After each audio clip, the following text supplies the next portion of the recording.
ಮೈಸೂರು ಜಿಲ್ಲೆಯಲ್ಲಿ ವಿದ್ಯುತ್ ಇಲಾಖೆಯಲ್ಲಿ ಅರ್ಜಿಯನ್ನ ಕರೆದಿದ್ದಾರೆ ನೇರವಾಗಿ ಸಂದರ್ಶನ ಮೂಲಕ. ನೋಡಿ ಇಲ್ಲಿ ಅಪ್ಲಿಕೇಶನ್ ಸ್ಟಾರ್ಟ್ ಆಗಿರೋದು 8/5/2026ರಿಂದ. ಅದೇ ರೀತಿಯಾಗಿ ಅಪ್ಲಿಕೇಶನ್ ಹಾಕೋದಕ್ಕೆ ಕೊನೆಯ ದಿನಾಂಕ 29/5/2026 ತನಕ ಅವಕಾಶ ಕೊಟ್ಟಿದ್ದಾರೆ. ನೋಡಿ ಯಾವೊಂದು ವಿದ್ಯಾರ್ಥಿಗಳು ಕರ್ನಾಟಕ ರಾಜ್ಯದ ಮೈಸೂರು ಜಿಲ್ಲೆಯಲ್ಲಿ, ಅದು ಕೂಡ ಮೈಸೂರು ವಿದ್ಯುತ್ ಸರಬರಾಜು ನಿಗಮದಲ್ಲಿ ಕೆಲಸ ಮಾಡ್ಬೇಕಂತ ಇದ್ರಲ್ಲ, ಈ ಒಂದು ನೇಮಕಾತಿ ಮಿಸ್ ಮಾಡ್ಕೋಬೇಡಿ. ಸುಮಾರು 200ಕ್ಕಿಂತ ಅಧಿಕ ಪೋಸ್ಟಿಗೆ ನೇಮಕಾತಿ ಆಗ್ತಾ ಇದೆ. ಪರೀಕ್ಷೆ ಅಂತ ಇರೋದಿಲ್ಲ, ಅರ್ಹತಾ ಪಟ್ಟಿ ಮೂಲಕವಾಗಿ ಆಯ್ಕೆ ಮಾಡ್ತಿದ್ದಾರೆ. ಆಯ್ಕೆ ಪ್ರಕ್ರಿಯೆಯಲ್ಲಿ ಅರ್ಹತಾ ಪಟ್ಟಿ ಅಷ್ಟೇ ಇರೋದಿಲ್ಲ, ಲಿಖಿತ ಪರೀಕ್ಷೆ ಇರೋದಿಲ್ಲ ಮತ್ತು ದೈಹಿಕ ಪರೀಕ್ಷೆ ಇರೋದಿಲ್ಲ. ಉಳಿದಂತ ಕೆಲವೊಂದು ನೇಮ್ ಇದ್ದಾವೆ. ಆ ಎಲ್ಲ ಪ್ರೊಸೆಸಿಂಗ್ ಅನ್ನು ನೀವು ಫಾಲೋ ಮಾಡಿದ್ರೆ ಈ ಒಂದು ಪೋಸ್ಟಿಗೆ ಜಾಯ್ನ್ ಆಗ್ತೀರಾ. ಯಾವ ಪೋಸ್ಟ್ ಇದೆ, ಯಾರಿಗೆ ಅವಕಾಶ, ಸೆಕ್ಷನ್ ಅರ್ಹತೆಯನ್ನು 2026ರಲ್ಲಿ ಈ ಒಂದು ಮೈಸೂರು ವಿದ್ಯುತ್ ಸರಬರಾಜು ನಿಗಮದಲ್ಲಿ ಏನೆಲ್ಲ ಹೊಸ ಬದಲಾವಣೆ ಮಾಡಿದ್ದಾರೆ, ಎಲ್ಲ ಮಾಹಿತಿಯನ್ನ ಚರ್ಚೆ ಮಾಡೋಣ. ಮಹಿಳೆಯರಿಗೆ ಅವಕಾಶ, ಪುರುಷರಿಗೆ ಅವಕಾಶ. ಇಲ್ಲಿ ಯಾವುದೇ ರೀತಿಯಾಗಿ ಲಿಮಿಟ್ ಕೊಟ್ಟಿಲ್ಲ. ಇವರೇ ಒಂದು ಲಿಮಿಟ್ ಇದ್ದವ್ರು ಅಪ್ಲಿಕೇಶನ್ ಹಾಕಬೇಕಂತ ರೂಲ್ಸ್ ಕೊಟ್ಟಿಲ್ಲ. ಆದ ಕಾರಣ ಮಹಿಳೆಯರು ಅಪ್ಲಿಕೇಶನ್ ಹಾಕ್ಬಹುದು ಮತ್ತು ಪುರುಷರು ಅಪ್ಲಿಕೇಶನ್ ಹಾಕಬಹುದು. ಇದ್ರ ಬಗ್ಗೆನೇ ಚರ್ಚೆ ಇರತ್ತೆ. ಯಾರ್ಯಾರು ಇವತ್ತೇ ಹೊಸದಾಗಿ ನೋಡ್ತಾ ಇದ್ದಾರಲ್ಲ, ಫಾಲೋ ಮಾಡ್ಕೊಳ್ಳಿ, ಸಬ್ಸ್ಕ್ರೈಬ್ ಮಾಡ್ಕೊಳ್ಳಿ. ಏನಾದ್ರೂ ಡೌಟ್ ಇದ್ರೆ ಕಮೆಂಟ್ ಮಾಡಿ. ಬನ್ನಿ ಒಂದೊಂದಾಗಿ ಚರ್ಚೆ ಇರತ್ತೆ. ನೋಡಿ ಇಲ್ಲಿ ಖಾಲಿರುವಂತ ಸಂಸ್ಥೆ ನಿಮಗೆ ಈಗಾಗಲೇ ಹೇಳುವಂತ ಅವಶ್ಯಕತೆನಿಲ್ಲ. ಈ ಹಿಂದೆ 2025ರಲ್ಲಿ KPTSL ಏನು ಕರೆದಿದಾರಲ್ಲ, KPTSL ಇದರಲ್ಲಿ 2,900ಕ್ಕಿಂತ ಅಧಿಕ ಪೋಸ್ಟಿಗೆ ಅರ್ಜಿಯನ್ನ ಕರೆದಿದ್ರು. ಅದರ ಬಳಿಕ ಕರ್ನಾಟಕದಲ್ಲಿ ಯಾವುದೇ ನೇಮಕಾತಿನೇ ಆಗಿಲ್ಲ. ಈ ಒಂದು ಮೀಸಲಾತಿ, ಆ ಒಂದು ಮೀಸಲಾತಿ, ಹಂಗೆ ಹಿಂಗೆ ಅಂತೇಳಿ ಮತ್ತೆ ಇನ್ನೊಂದು ಕೊಟ್ಟಿದ್ದಾರೆ. ಇನ್ನು 2026ರಲ್ಲಿ ಆಗಸ್ಟ್ ತಿಂಗಳಿನಲ್ಲಿ ನೇಮಕಾತಿ ಮಾಡ್ತಾರಂತ ಹೇಳಿ ಕರ್ನಾಟಕ ರಾಜ್ಯ ಸರ್ಕಾರ ತಿಳಿಸ್ಕೊಟ್ಟಿದೆ. ಈ ಒಂದು ಜೂನ್ ತಿಂಗಳ ತನಕ ಹಿಂದಿರುವಂತ ನೇಮಕಾತಿ ಎಲ್ಲ ಮಾಡ್ತಾರಂತೆ. ಇನ್ನು ಆಗಸ್ಟ್ ನಲ್ಲಿ ಹೊಸ ನೇಮಕಾತಿಯನ್ನ ರಿಲೀಸ್ ಮಾಡುವಂತ ಸಾಧ್ಯತೆ ಇದೆ ಅಂತೇಳಿ ಸರ್ಕಾರ ತಿಳಿಸ್ಕೊಟ್ಟಿದೆ. ನೋಡಿ ಇವರಂತರೂ ನಿಮ್ಮ ಒಂದು ಜೀವನ ಜೊತೆ ಸಿಕ್ಕಾಪಟ್ಟೆ ಆಟ ಆಡ್ತಿದ್ದಾರೆ. ಹೆಂಗ್ ಬೇಕಾದಂಗ ಆಟ ಆಡ್ತಿದ್ದಾರೆ. ಈ ಒಂದು ಸರ್ಕಾರದ ಕೈಯಲ್ಲಿ ನೀವು ಚಂಡ ಆಗ್ಬಿಟ್ಟಿದ್ದೀರ. ಇದು ನಿಮಗೆ ಅರ್ಥನೇ ಆಗ್ತಿಲ್ಲ. ನೋಡಿ ನಾನಂತರೂ ಜಾಸ್ತಿ ಹೇಳಲ್ಲ, ಹೇಳಿ ನನಗೂ ಕೂಡ ಸಾಕಾಗಿದೆ. ಬನ್ನಿ ಕರೆದಂತ ಪೋಸ್ಟ್ ಬಗ್ಗೆ ಸ್ವಲ್ಪ ಮಾಹಿತಿನ ತಿಳಿಸ್ಕೊಡ್ತೇನೆ. ಇದು ಕರ್ನಾಟಕದ ಮೈಸೂರು ಜಿಲ್ಲೆಯಲ್ಲೇ ಖಾಲಿ ಇರತ್ತೆ, ಮೈಸೂರದಲ್ಲೇ ಕೆಲಸ ಇರತ್ತೆ. ಇದು ಆನ್ಲೈನ್ ಮೂಲಕ ಅವಕಾಶ ಕೊಟ್ಟಿದ್ದಾರೆ. ಇಲ್ಲಿ ಕರೆದಿದ್ದಾರೆ Chamundeshwari area Electronic City supply corporation. ಅಂದ್ರೆ ನಮ್ಮೊಂದು ಕರ್ನಾಟಕ ರಾಜ್ಯದಲ್ಲಿ ಮೈಸೂರು ಚಾಮುಂಡೇಶ್ವರಿ ವಿದ್ಯುತ್ ಸರಬರಾಜು ನಿಗಮ ನೇಮಿತ ಇಲ್ಲಿ ಅರ್ಜಿ ಕರೆದಿದ್ದಾರೆ. ಅಪ್ಲಿಕೇಶನ್ ರಿಲೀಸ್ ಮಾಡಿದ ದಿನಾಂಕ ಹೋದ ತಿಂಗಳು ಅಂದ್ರೆ 30ನೇ ತಾರೀಕು ಆಗಿದೆ. ಬಟ್ ಇದು 8ನೇ ತಾರೀಕಿಂದ ಸ್ಟಾರ್ಟ್ ಆಗಿದೆ. 8/5/2026ರಿಂದ ಅಪ್ಲಿಕೇಶನ್ ಸ್ಟಾರ್ಟ್ ಆಗಿದೆ. ನೋಡಿ ಇಲ್ಲಿ ಯಾರ್ಯಾರು ಅಪ್ಲಿಕೇಶನ್ ಹಾಕಬೇಕು, ಯಾರ ಅಪ್ಲಿಕೇಶನ್ ಹಾಕಬೇಕು ಎಲ್ಲ ಮಾಹಿತಿ. ಅದಕ್ಕಿಂತ ಮುಂಚಿತವಾಗಿ ಪೋಸ್ಟ್ ಬಗ್ಗೆ ವಿವರಣೆ ನೋಡಿ. ಇಲ್ಲಿ ಖಾಲಿ ಇರೋದು ಎಲೆಕ್ಟ್ರಿಕಲ್ ಅಂದ್ರೆ ವಿದ್ಯುತ್ ಇಲಾಖೆಯಲ್ಲಿ ಇದೇ ಪೋಸ್ಟು. ಎಲೆಕ್ಟ್ರಾನಿಕಲ್ಸ್ ಇಂಜಿನಿಯರಿಂಗ್ ಇದು 78 ಪೋಸ್ಟು. ಅದೇ ರೀತಿಯಾಗಿ ಸಿವಿಲ್ ಇಂಜಿನಿಯರಿಂಗ್ ಇದು 2 ಪೋಸ್ಟು, ಟೋಟಲ್ ಆಗಿ 80. ಇದು ಅಷ್ಟೇ ಅಲ್ಲ, ಇನ್ನೂ ಪೋಸ್ಟ್ ಇದಾವೆ. ಕೆಟಗರಿ ಟೆಕ್ನಿಕಲ್ ಡಿಪ್ಲೊಮಾದವರು electrical electronics engineering 53, civil engineering 2, total ಆಗಿ 55. ಇದು 2ನೇ ವಿಭಾಗ. ಇನ್ನು 3ನೇ ವಿಭಾಗದಲ್ಲಿ ನಾನ್ ಇಂಜಿನಿಯರಿಂಗ್ ಆಪರೇಟಿವ್ಸ್ ಅಂತೇಳಿ ಇಲ್ಲಿ BCom-ದವರಿಗೆ, BBA-ದವರಿಗೆ ಮತ್ತು BCA-ದವರಿಗೆ, BA-ದವರಿಗೆ, BSc-ದವರಿಗೆ ಇವರಿಗೆ ಟೋಟಲ್ ಆಗಿ 65 ಪೋಸ್ಟು.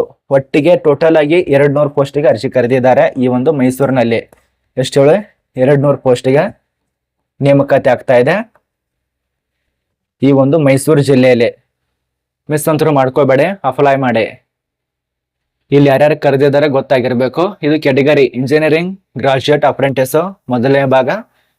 ಇಲ್ಲಿ 2 ಪ್ರಕಾರ ಇರತ್ತೆ. 80 ಪೋಸ್ಟು, ಅದು 78, ಇದು 2. ಅದಕ್ಕೆ ಎಷ್ಟೆಷ್ಟು ಸಂಬಳ ಕೊಡ್ತಾರೆ ಅದು ಕೊಟ್ಟಿದ್ದಾರೆ, 12,300.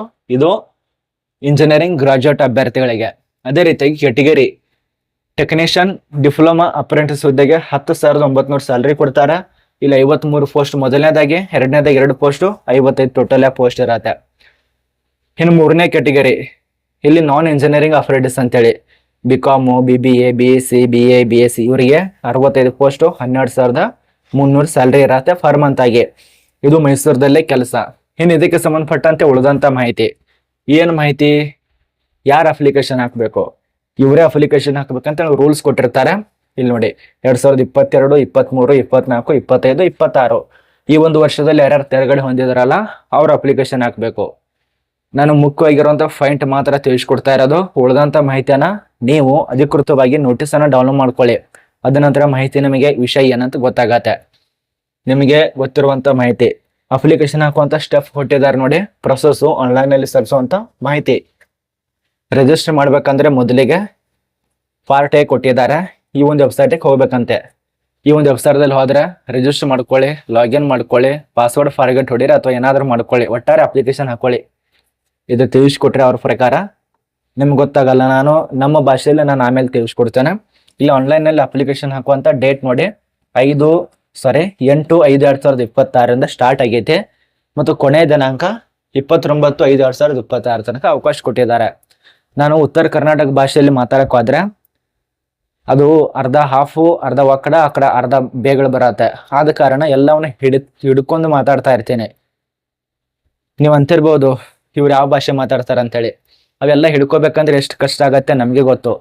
ಉತ್ತರ ಕರ್ನಾಟಕ ಕಡೆ ಹೋಗ್ರಿ, ಬೇಗಳಿಲ್ಲ ಅಂದ್ರೆ ಬಾಯಲ್ಲಿ ಮಾತೇ ಬರಲ್ಲ. ಅದೇ ಒಂದು ಮಾತು ಉತ್ತರ ಕರ್ನಾಟಕ ಕಡೆ. ಬೇಕಾದ್ರೆ ಚೆಕ್ ಮಾಡ್ಕೊಳ್ಳಿ ನೀವು. ಬರೀ ಒಂದ್ಸಲ ಉತ್ತರ ಕರ್ನಾಟಕಕ್ಕೆ. ಉತ್ತರ ಕರ್ನಾಟಕದವ್ರು ಯಾರಾದ್ರೆ ಕಮೆಂಟ್ ಮಾಡಿ, ಅವ್ರಿಗೆ ಗೊತ್ತಿರತ್ತೆ ಯಾವ ರೀತಿಯ ಬೈತಾರೆ, ಯಾವ ರೀತಿಯ ಭಾಷೆ. ಈ ಕಡೆ ಬೇಗಳಾನೇ ಭಾಷೆ. ಅದು ದಕ್ಷಿಣ ಕರ್ನಾಟಕ ಹೋದ್ರೆ ಅದು ಅವರಿಗೆ ಬೇಗಳ ಹಂಗು ಹಿಂಗ ಅನ್ಸುತ್ತೆ. ಆದ ಕಾರಣ ಎಲ್ಲ ಬಾಯನ್ನ ಬಿಗಿ ಹಿಡ್ಕೋಬೇಕು. ಅವ್ ಬರತ್ತೆ. ಆದ ಕಾರಣ ಅವನು ಸಲ ಬಿಟ್ಟು ಮಾತಾಡ್ತಾ ಇರ್ತೀನಲ್ಲ, ಅದು ಒಂದೇ ಕಾರಣ. ತುಂಬಾ ಜನ ಈ ರೀತಿಯಾಗಿ ಮಾತಾಡ್ತಾರೆ ಅಂತ ಅನ್ಬಹುದು.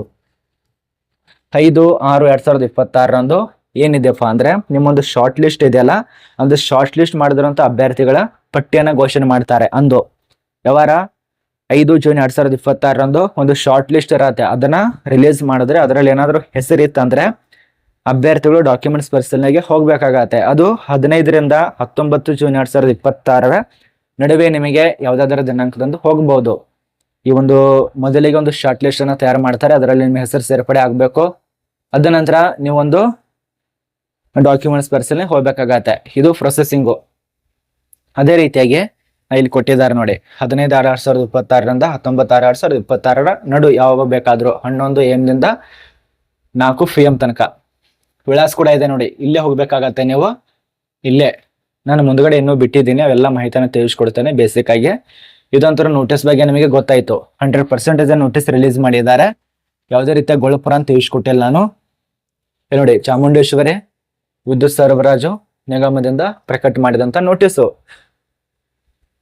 ಏನಾದ್ರೂ ಕನ್ಫ್ಯೂಸ್ ಇದ್ರೆ ಇದ್ರ ಬಗ್ಗೆ ಕಮೆಂಟ್ ಮಾಡಿ. ಅಪ್ರೆಂಟಿಸ್ ಮತ್ತೆ ಇನ್ನೊಂದು ಎಷ್ಟು ವರ್ಷ ತನಕ ಕೆಲಸ ಇರತ್ತೆ ಅಂತ ಕೇಳ್ತಾರ.